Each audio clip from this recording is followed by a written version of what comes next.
नमस्कार. तर आज आपण पाहणार आहोत इयत्ता 5वीतील युनिट 3 मधील ऑन द वॉटर ही कविता.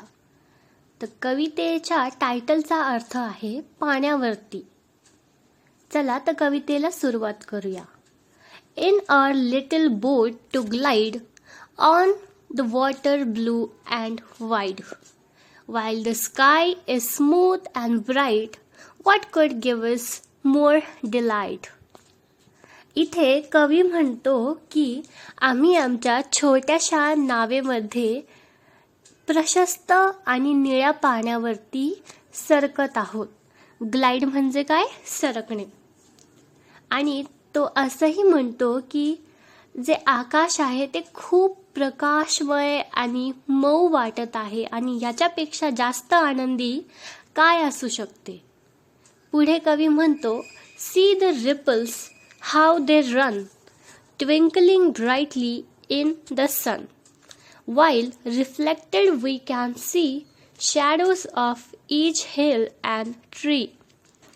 कवी म्हणतो की पाण्याचे जे तरंग आहेत ते पहा कसे पळत आहेत. ते खूप चमकदार आहेत सूर्याच्या प्रकाशामुळे. तो म्हणतो की या पाण्यावरती ज्या सावल्या आम्हाला दिसत आहेत टेकड्यांच्या आणि झाडांच्या, त्या खूप सुंदर वाटत आहेत.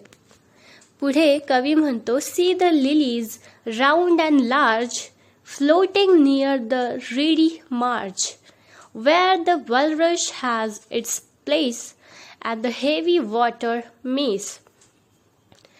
तर कवी म्हणतो की लिली हे जे फूल आहे ते बघा, ते खूप मोठं वाटतंय आणि ते गोल आहे.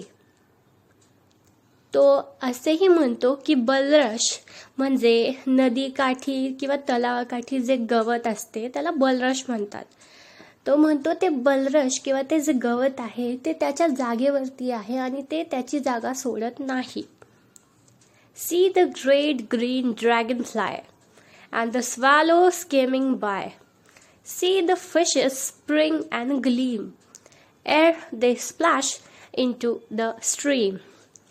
कवी म्हणतो की जे हिरव्या रंगाचे ड्रॅगनफ्लाय आहे, जे कीटक आहे ड्रॅगनफ्लाय नावाचे, ते असे उडत आहे जसे ते कशातून तरी आरपार जात आहे.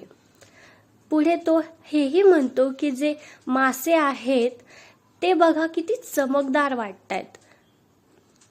C the bright kingfisher to dart a gleam of green and blue, these are all around our boat on the water whiles we float.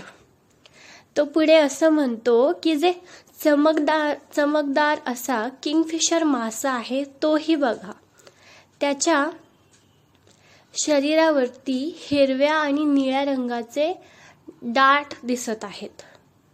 Dots म्हणजे काय ते तुम्ही मला कॉमेंटमध्ये सांगायचे.